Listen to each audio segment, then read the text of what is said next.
Hello everyone, it's me, Magic, and today we're back at it with Grow, Song of the Evertree. And Book here is saying something to me because I slept. I slept off camera. That is all that I did. I went to bed and I don't know. But yes, I slept off camera. And, you know, we're gonna go look at my chest and there's going to be 50 stacks of diamond blocks. You know, I mined off camera, but ignore that. Anyway. Thank you, Book. So basically they're just saying that they're going to help. Okay, hold on. I gotta draw attention to the fact that Copper Top was like, we are a little limited in what we can see out of the windows, but how can that be true if you can see me clearly when I'm working on the world trees? Explain! You must explain! Anyway, I earned 51 Miora, we completed 6 buildings, and 2 people came in overnight, or they're coming in this morning or whatever, which is good. And people are 4% happy. Great! Air holes in the lid, and a... That's grasshoppers. Yeah, that's what I said! Okay, anyway, I do need to go... Oh, let's see what we've completed. Oh, we've completed a fair bit, actually. Friends forever. Pick up distance perk? Do I have to equip that? I don't think I do. I think I just have that forever now. But I'm not sure. Let's take a quick look at like stuff that we should be doing or can be doing, just in case there's something we might be missing. So tending, right? Oh, caving. Okay, maybe we should go exploring today. Yeah. Receive an update and you'll get rewarded. Oh, nice. A cute essence. Well, 10 cute essence. That's good. Oh, you get rewarded for using the Everkin door. I mean, that's one way of encouraging people to learn to use the systems that you've put in place. I know games have to really try to help people learn how to play more easily because, you know, frequently you'll read Steam reviews that are like, I had difficulty playing this game because I had to, I don't know, micromanage or something, and they'll like talk about what they had to do, and a developer will be like, hi, did you know there's an entire system in place that is intuitive and easy to use that you would know about if you had played the tutorial?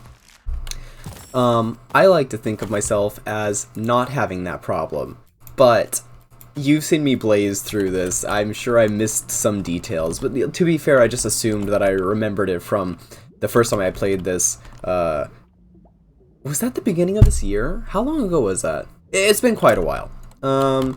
I want to go to Meadow Quarters and check up on everything that's going on over there. Maybe assign some people some homes. I don't know.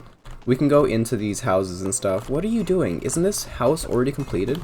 Well, flower shop? Yeah, this should be completed. Who are you? Hi. You look depressed.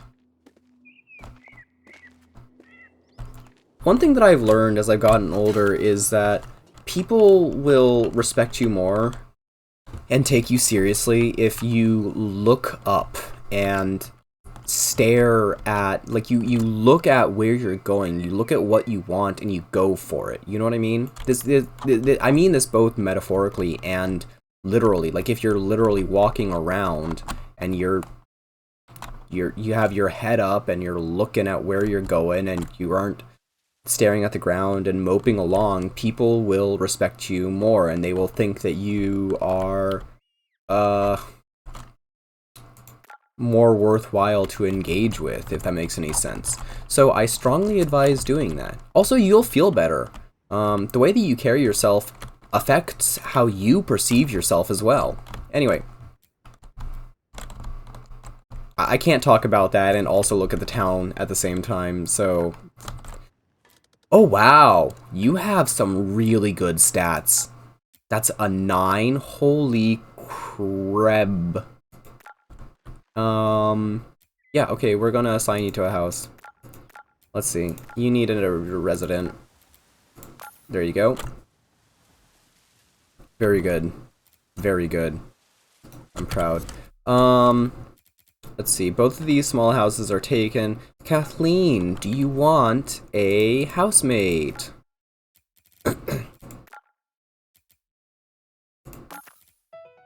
I bet you do. Who doesn't want a housemate? I mean, I don't. If it's a partner, then I'm more than happy. But if it's just a random housemate, that leads to... I don't know. That can lead to conflicts, because people aren't good at communicating, and they also take certain things, like, way more seriously than they need to be taken. There we go. Yeah, I wanted to snag her because she had such a high score in wellness. Okay, I think that's really everything that I care about. We still have 2 vacant spots for people and whatnot. Look at how this is glowing a little bit. I think that represents the amount of harmony, or, like, you know, abstractly, that we have with the land, which is good. So, I'm going to go take care of the world tree. And that shouldn't take that long.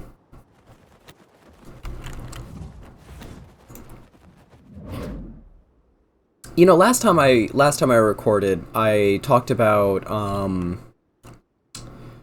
history and how I kind of hated it, right? And I'm just thinking, what was my favorite subject in school? Because I did enjoy English or writing, whatever you want to call it. I enjoyed the science subjects. I enjoyed math. I enjoyed all of that stuff. My least favorite subject was probably social studies and history, just because the way that it was taught was so... It was so hard for me to pay attention to and, like, understand, I guess.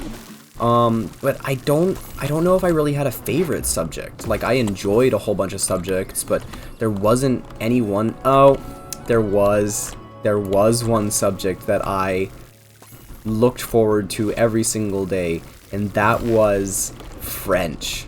I loved French so much. Not because of any special connection with the French language, but just because I was a huge language nerd back in the day. Like, I speak French, maybe not super fluently anymore, but I used to speak it relatively well. And on top of that, I also speak, I think I'm an A2 in Greek or whatever, because my mom is Greek, right? And, I don't know, so I studied those languages.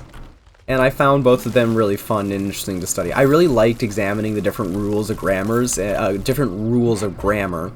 and how they related to English, how they were different, all of the different ways that you could conceptualize sentence structure, for instance, all of the different ways that other people have decided make sense for words to go together. It really shows you how arbitrary our rules are in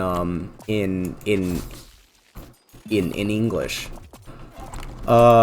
Another thing is like I liked all the different sounds in those languages. Though my pronunciation isn't, the best. Obviously, I have an accent. And yeah.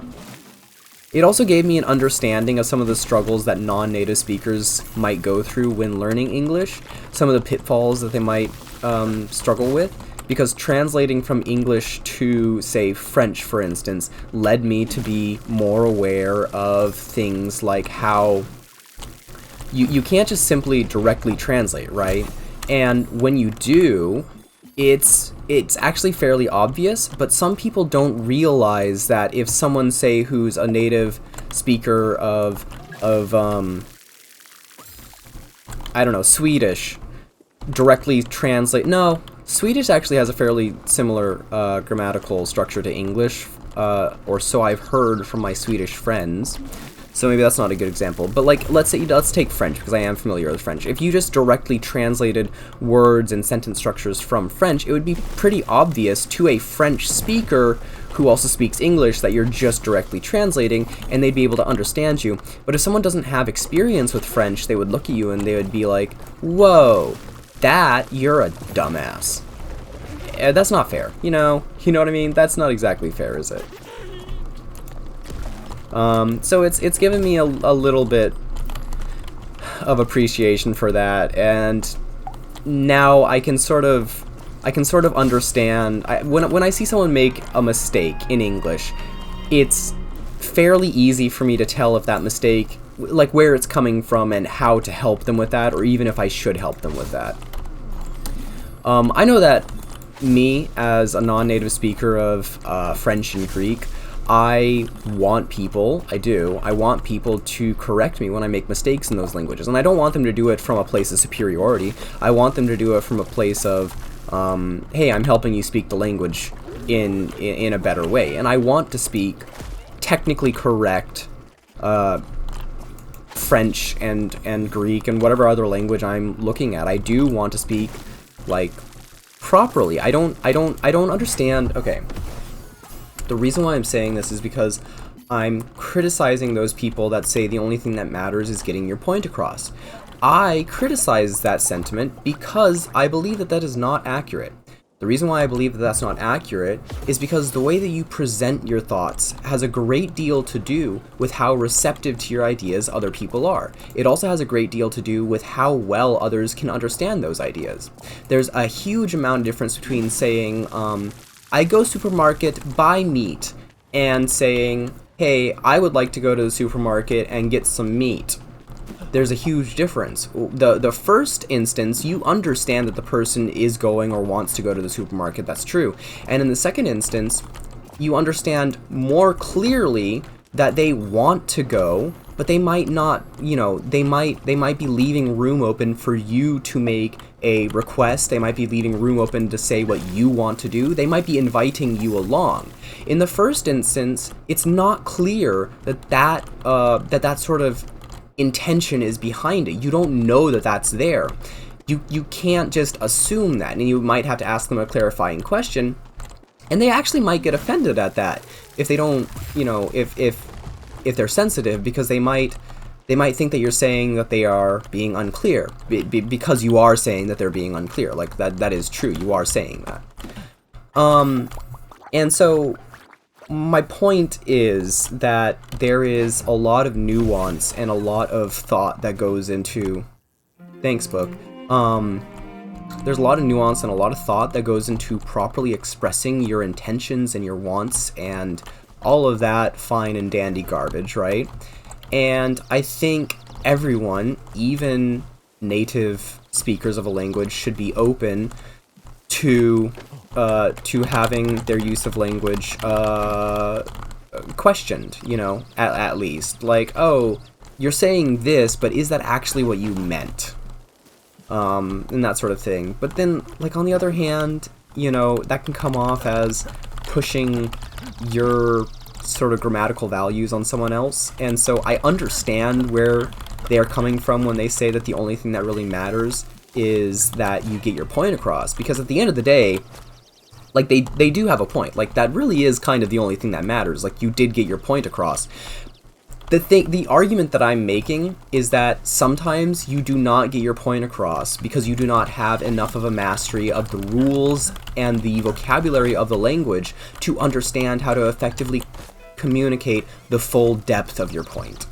And I think that that's something that needs to be taken into account when thinking about how to help other people help people learn a language. It's, what exactly does it mean to get your point across? Because if your point is just, I'm going to the store, then I go store, buy beef, is 100% fine. That's perfectly fine to say. But if your point isn't just, I'm going to go to the store, and rather it's, do you want to go to the store with me? Would you like something other than beef? And, do you want to do something other than going to the store because I don't have to go to the store right now? Then all of a sudden... Oh yeah, so if you want to communicate all of that, like, depth to your statement, then you can do that very easily by changing a few words and communicate, basically saying, I would like to go to the store and get some beef. That immediately tells the other person all of those other details that I just voiced out loud, that those 3 or 4 sentences, it immediately gives them all of that detail, right? And so I think it's important to know how to do that or at least to have the tools at your disposal to figure out how to do that.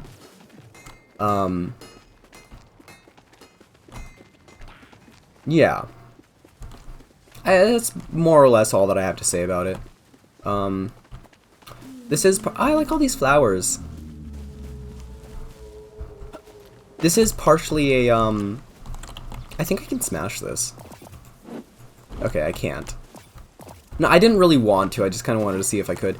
I think this is partially coming from a bit of anger at language learning servers that I used to be in on Discord, because everyone there is so eager to sort of posture on you and correct you in ways that are not helpful, that all corrections are suddenly seen as a way of posturing on others and being unhelpful. Do you think I can make that jump? I bet you I can. Oop. There we go. Oh, I didn't even need to. There's a bridge right there. So, all of a sudden, when you say, okay, I can see what you mean, a better way of saying this would be this, that can be interpreted as you trying to basically, basically, put someone in their place, metaphorically speaking, when sometimes it is, but oftentimes it isn't. And I just remember asking simple questions, like, is the sentence, does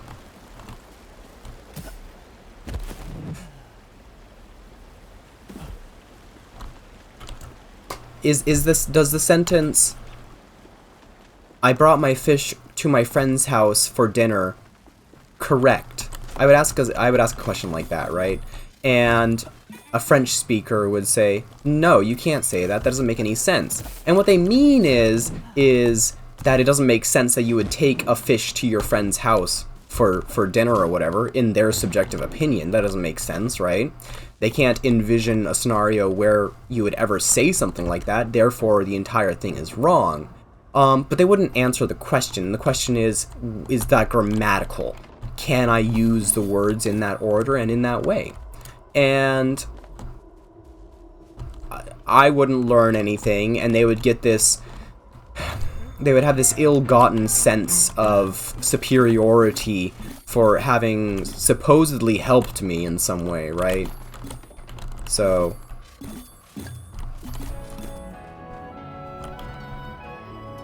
anyway, long story short, it's important to translate the sense of what you mean into another language. It's important to help people do that, so that they can be more effective communicators.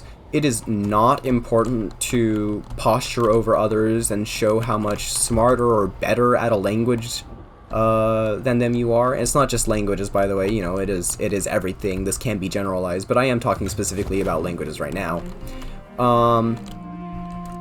And just don't be a dick. All right, that's all. That's my little discussion about languages. And we're just exploring the world a little bit because it said, hey, go really? I can't jump over there? Anyway, it said go find some caves, and I said, sure thing, pal. And I found a cave that I cannot access right now. Hey, I found another cave, and I can access this one. Nice. Enter. Oh. That's weird. I thought I had been in this cave before in my other save. I don't remember. Oh, we need an alchemy battery for that gateway up on the other world. Oh, this is a little bit of ore. I want that. Boink. Bonk. Whop. Boom, got it. Cool, and Book's gonna reward me for that. Look at all these roots taking over this cave. Reminds me of the story that I once read, a novel really, about a sort of like subspecies, I guess, of humans that were able to harness the power of their unconsciousness when sleeping, basically. I'm trying to figure out if there's anything that I need to do here. I don't think there is, but I don't know why this is red. Like, this is very clearly emphasized in regards to the rest of the, room. That looks like a face. That looks like a troll was trapped in the stone. I don't know what that's about. These are weird rock formations. I don't think they mean anything, though. Anyway, let's go back to the front, because I saw another one of those red things at the front, in front of a button. So let's go check out what that is. Here we are. I am not heavy enough. Can't think of anything that I would use to press that down right now. What does this do?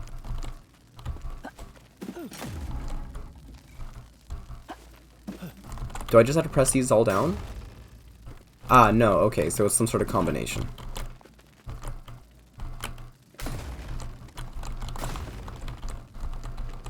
But is it actually like a combination, or do I just have to press these down first? No, it is an actual combination. Alright, let's take a second and think about what we're looking at. So we have a square, then a hexagon, then a circle. Well, a circle, then a square, then a hexagon, then a circle. Do you think that means anything? I don't think that means anything because there are only 4 buttons, so we're going to ignore that. Do you think there's any correlation between the stalactites and... No. Is there any detail on the... No, I don't believe there is. Okay, so let's go back to that other room and count the green stones and see what they have to say, because that might be the answer that we're looking for.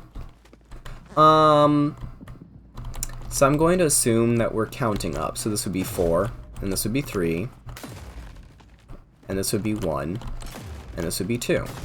Let's try that. Nope, okay. Let's try it over here. Wait. Okay, I have one more idea after this if this fails, and I suspect this will fail. And the other thing that we can try, right, okay, so let me think. 4, 3, 1, here. This one should, let's say this is 1, then this is 2, then this is 3, and then this is 4. There we go.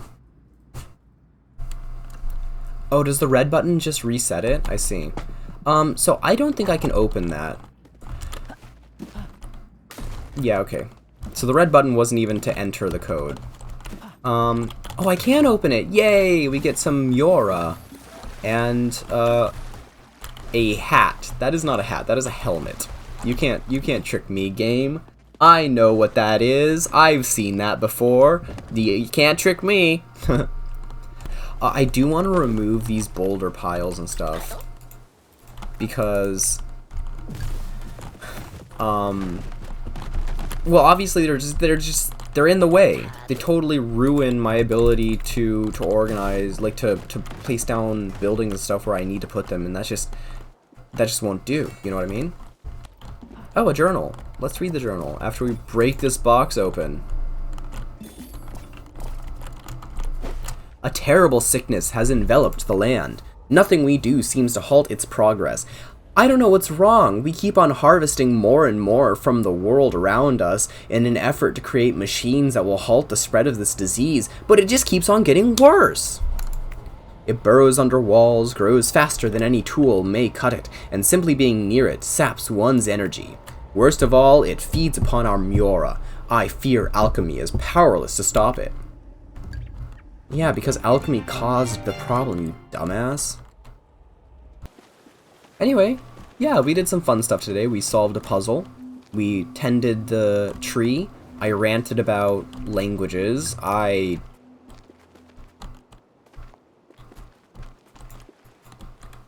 yeah, anyway, we took care of Breeboo. We started fixing up the town a little bit, having those guys remove that rubble that's in the way. It'll be fine. We're out of Miura, but it'll be well worth it over the lifetime of the town. And yeah, very good. Very good job. I say to myself, just patting myself on the shoulder, on the back here, you know? I take it back. You know what? You tell me if I did a good job. I'm Is this how creators get audience engagement? They just like invent a reason for the audience to engage with them. Like, okay, there you go. There's your reason to engage with me. Did I do a good job? Let me know in the comment section down below. Don't forget to press the thumbs up button and subscribe to me. There, I did it. Happy. I mean, you aren't. YouTube might be. Anyway, I'll shut up now. Thank you for watching my video. I hope you enjoyed yourself. I hope you liked the video. I hope you have a nice day or evening or week or, you know, whatever, right? And thanks. Yeah. Goodbye, everyone. Goodbye.